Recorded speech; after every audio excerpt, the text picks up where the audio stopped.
हरियाणा को 2000 करोड़ की सौगात देंगे पीएम मोदी। चंडीगढ़ में सीएम सैनी बोले, कल 2 सड़कें हमें मिलेंगी, एनसीआर एरिया का जाम हटेगा। प्रधानमंत्री नरेंद्र मोदी 17 अगस्त यानी कल हरियाणा को 2 बड़ी सड़क परियोजनाओं की सौगात देने जा रहे हैं। इसमें सोनीपत और बहादुरगढ़ को जोड़ने वाली लगभग 2000 करोड़ रुपए की लागत से निर्मित 2 नए 4 लेन शामिल है। इन क्षेत्रों में कनेक्टिविटी बेहतर होगी। मुख्यमंत्री नायब सिंह सैनी ने इसकी पुष्टि करते हुए बताया कि चंडीगढ़ में प्रेस कॉन्फ्रेंस के दौरान वो बोले कि प्रधानमंत्री 17 अगस्त को दिल्ली के रोहिणी में लगभग 11,000 करोड़ रुपए की लागत की 6 सड़क परियोजनाओं का उद्घाटन करेंगे। इनमें से 2 परियोजना हरियाणा से जुड़ी हुई है। इनसे एनसीआर एरिया को ट्रैफिक जाम से मुक्ति और कनेक्टिविटी का लाभ मिलेगा। NH 44 पर ट्रैफिक जाम से मुक्ति मिलेगी। सीएम सैनी ने बताया कि अर्बन एक्सटेंशन रोड 2 परियोजना के अंतर्गत पैकेज 4 में 1490 करोड़ रुपए की लागत से बना 29.6 किलोमीटर लंबा मार्ग सोनीपत से सीधी कनेक्टिविटी देगा। इससे NH 44 में भारी ट्रैफिक जाम से मुक्ति मिलेगी। ये बवाना औद्योगिक क्षेत्र को सीधे NH 352A जिंद गोहाना मार्ग से जोड़कर व्यापार और उद्योग को नई गति प्रदान करेगा। वहीं दिल्ली से दिचाऊ कला के सीधे बहादुरगढ़ से जोड़ेगा रोड। सीएम ने बताया कि पैकेज 5 में 487 करोड़ रुपए की लागत से 7.3 किलोमीटर का मार्ग दिल्ली के दिचाऊ कला से सीधे बहादुरगढ़ और KMP एक्सप्रेसवे से जोड़ेगा। इससे बहादुरगढ़ और KMP एक्सप्रेसवे तक आसानी से पहुंचा जा सकेगा।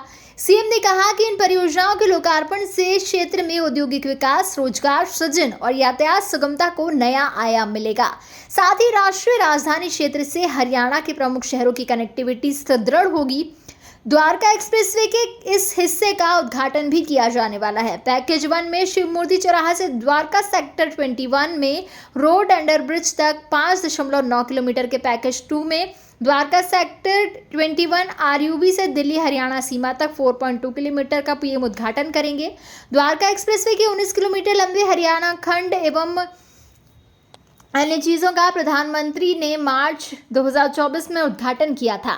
इसकी सबसे बड़ी विशेषता 3.6 किलोमीटर लंबी और 8 लेन की देश की सबसे चौड़ी अर्बन टनल है। मुख्यमंत्री सैनी ने यह भी कहा कि प्रधानमंत्री द्वारा दिए जा रहे ये उपहार हरियाणा की प्रगति यात्रा में मील का पत्थर साबित होंगे। उन्होंने बताया कि नई सड़क परियोजनाओं से सोनीपत और बहादुरगढ़ ही नहीं बल्कि आसपास के जिलों को भी लाभ होगा। नायब सैनी ने कहा कि प्रधानमंत्री का हरियाणा से विशेष जुड़ाव है। प्रधानमंत्री का स्नेह और आशीर्वाद समय समय पर हरियाणा को मिलता रहा है। उन्होंने हरियाणा के हितों को ध्यान में रखते हुए प्रमुख परियोजनाओं को मंजूरी देने के लिए हरियाणा की 2 करोड़ 80 लाख लोगों की ओर से प्रधानमंत्री का आभार व्यक्त किया। वहीं कानून व्यवस्था के सवाल पर उन्होंने कहा कि प्रदेश में कानून के अनुरूप शासन सरकार की प्राथमिकता है। कोई भी व्यक्ति हो, कितना भी बड़ा व्यक्ति हो, अगर कानून से बाहर होकर काम करेगा तो वो बख्शा नहीं जाएगा। आने वाले वक्त में भी अधिक कठोर फैसले लिए जाएंगे। कोई भी व्यक्ति अगर अपराध करेगा तो उसको मिट्टी में मिला दिया जाएगा। मुख्यमंत्री ने नशा के कारोबार में संलिप्त लोगों को भी कड़ी चेतावनी दी है। उन्होंने कहा कि नशा तस्करों की कमर तोड़ने का कार्य भी सरकार कर रही है।